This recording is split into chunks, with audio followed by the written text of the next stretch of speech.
प्यारे विद्यार्थियों, पिछले सैशन आपां अख दा पूरा स्ट्रक्चर किया। We did full structure of eye. हुण पार्ट 2 आपां आईज़ नाल रिलेटिड प्रॉपर्टीज़, उन्हां दे डिफेक्ट्स, ठीक है, वो स्टडी करांगे। अखां दे दोष स्टडी करांगे मेनली। हुण उसनूं समझण लई पहला कुछ डेफिनेशन समझनियां जरूरी हैं। पहली डेफिनेशन है अनुकूलन समर्था, पावर ऑफ अकोमोडिएशन। अकोमोडिएशन इटसेल्फ एक अपने आप च इहदा क्या मतलब है, किसी नूं अकोमोडिएट करना यानी एडजस्ट करना। अख जो है, अपनी आईज़ जो हैं, वो इक्को टाइम दूर और नेड़े दी चीज़ वेख सकदियां, उन्हां च कैपेसिटी है। वो किवें, अगर दूर दी चीज़ देखनी है तो अपनी अख दा lens, that is convex lens या उत्तल लेंस, इस शेप दा हो जाता है। जदों उसने नज़दीक दी चीज़ देखनी है तो उसकी शेप थोड़ी इस तरह हो जाती है, क्लीयर, यानी थोड़ा फैल जाता है। इस शेप च आपां कहांगे कि उसकी फोकल लेंथ जिहड़ी है वो घट गई है, फोकस दूरी घट गई है। और इस शेप च आपां कहांगे कि उसकी फोकल दूरी या फोकल लेंथ वध गई है। इस फोकस दूरी जो है वधदी है जदों दूर की चीज़ देखनी है, और फोकस दूरी घटन की लोड़ है जदों आपां नियर बाय नज़दीक की चीज़ वेखनी है। तो बेसिकली अपनी आई जो है नज़दीक और दूर देखने लई कदी रिलैक्स कदी कॉन्ट्रैक्ट, कदी रिलैक्स कदी कॉन्ट्रैक्ट हुंदी है।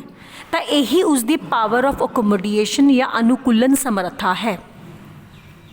जे प्रॉपरली डिफाइन करना हो तो क्या होएगा, नेत्र लेंस की यह समर्था जिस नाल वो अपनी फोकस दूरी नूं व्यवस्थित कर लेंदा है। The ability of eye to change its focal length to see nearby and far off objects echo time. हुण ठीक है, अख नेड़े दी और दूर दी वस्तुआं वेख लेंदी है, लेकिन इसका मतलब ये नहीं कि उसकी जिहड़ी लिमिट है वो लिमिटलैस है, मतलब जिन्नी मर्जी दूर और जिन्नी मर्जी नेड़े देख सकती है, ऐसा नहीं है। अपनी अखां ते तुसीं नोट करो, अगर तुसीं नोटबुक नूं अख ते कोल लेके आओगे तो तुहाडे अखां ते प्रैशर पैना शुरू हो जाता है। मतलब अपनी अखां दा नीयरेस्ट पॉइंट है कि उस तो घट फोकस दूरी घट नहीं सकती, दैट इज़ 25 सेंटीमीटर। मतलब अगर कोई वस्तु या कोई ऑब्जैक्ट 25 अपनी अख तो 25 सेंटीमीटर दे होर नज़दीक पिया तो आपां दी अखां ते स्ट्रेन पैना शुरू हो जाएगा। एवें ही इनफिनिटी, अनंत, अपनी वध तो वध दूरी आप कितने तक देख सकते हैं, अनंत। आप सूरज नूं देख सकते हैं तो किन्नी इट इज़ एट इनफिनिटी, बहुत दूर है अपने तो। नैक्सट आओ हुण कुछ अखां दे दोष करिए। सब तो पहला बहुत कॉमन है मोतिया या कैटरैक्ट। मोतिया या कैटरैक्ट बेसिकली दो टाइप का, काला मोतिया ते चिट्टा मोतिया सुनिया होना है। ये है कि जिहड़ा अखां दा लेंस है उस ते मिल्कीनेस आ जाती है, दुधियापन आ जाता है, सॉल्ट्स जिहड़ियां हैं उहदे उपर डिपॉजिट होनियां शुरू हो जाती हैं, क्लियर। इसका इलाज ऑपरेशन ही है और काफ़ी सक्सैसफुल है। नैक्सट दो दोष हैं, निकट दृष्टि दोष या मायोपिया। नाम तो ही है निकट दृष्टि रोग, मतलब कि जिहड़ा ऑर्गेनिज्म है यानी ह्यूमनस हैं, इंसान है, उसनों नेड़े दी चीज़ दिखेगी पर दूर दी चीज़ नहीं दिखेगी।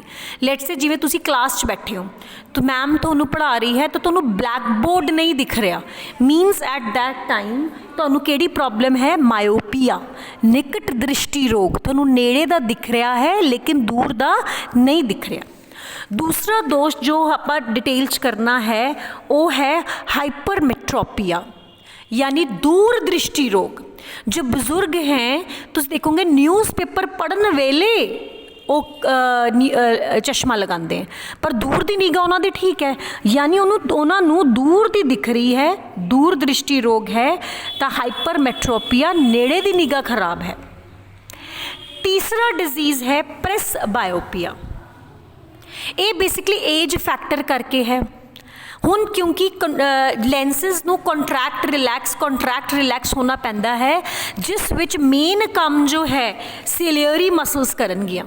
हुण जे विद एज यही सिलियरी मसल्स वीक पै जान तो नैचुरली जो बुजुर्ग स्पैशली आई वुड से, ठीक है, क्लियर, जो बड़े हैं वो एकोमोडिएशन नहीं कर पाते, मतलब दूरे जल्दी उन्होंने लेंस जो है वो कॉन्ट्रैक्ट रिलैक्स नहीं हो पाता। ऐसे लोगों को बाईफोकल लेंस यूज़ करना पैंदा है। मीनस कुछ इस तरह का चश्मा जिस एंगल ते कन्वैक्स या उत्तल लेंस होएगा ताकि उन्होंने नेड़े की निगाह ठीक रहे, और जो बाकी पोर्शन होएगा वो कनकेव या अवतल लेंस का होएगा ताकि उन्हों का दूर की निगाह ठीक रहे। ठीक है, और इस डिजीज़ नूं कहते हाँ प्रेस बायोपिया। हुण जो दो मेन डिजीज़ हैं वो थोड़ी डिटेल च कर ली। देखो ये नॉर्मल आई है, ठीक है, ये नॉर्मल आई किवें है, जो इमेज है बेटा वो येलो स्पॉट ते पै रही है ना, पीला बिंदु किस दे उपर, रेटिना दे उपर। डन।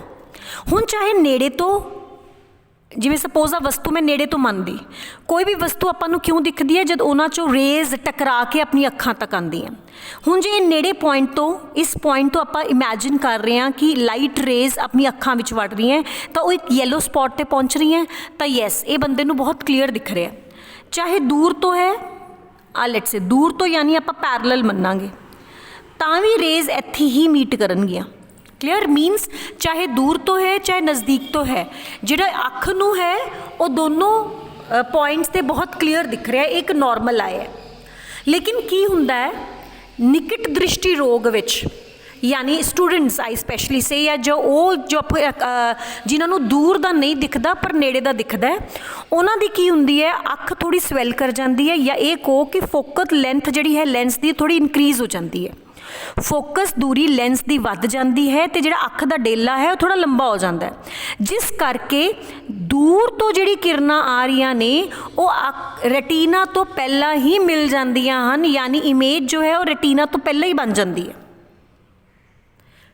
दोबारा तो नेड़े का पॉइंट तो उन्हां दा ठीक है, लेकिन जो दूर तो किरणां आ रही ने, जो ऑब्जैक्ट बहुत दूर पिया है तो वो कन्वर्ज कित्थे हो जाएगा, रेटिना तो पहला ही, इमेज रेटिना तो पहला ही बन जाएगी, तो इसका मतलब उसनों क्लीयर नहीं दिखेगा।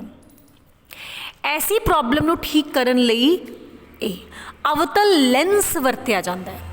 अवतल लेंस की लेंस है, डाइवर्जिंग लेंस है, मतलब जो दूर तो किरणां आ रही हैं उन्होंने थोड़ा खिंडा देगा, उन्होंने थोड़ा डाइवर्ज कर देगा, जिस नाल ये हेल्प करेगा कि ये किरणां पूरियां येलो स्पॉट और रेटिना के उपर मिलन। एंड हैंस तुसी की कर सकते हो, ठीक है, तुसी हुण दूर दी वस्तु भी बहुत क्लीयर नाल देख सकते हो। तुसी सुनिया होना कि आईज़ का जिवें नंबर है, चश्मा किसी दे लगे होया तो लेट्स से -1 -0.5, ठीक है, -2, आप इस तरह की वैल्यू देंगे हैं। ये जिहड़ा -2 -0.25 ये की है, ये एफ है, ये फोकल लेंथ है, मीन उन्होंने कितनी फोकल लेंथ वाला लेंस लगेगा, निगाह कितनी कमज़ोर है उस हिसाब नाल।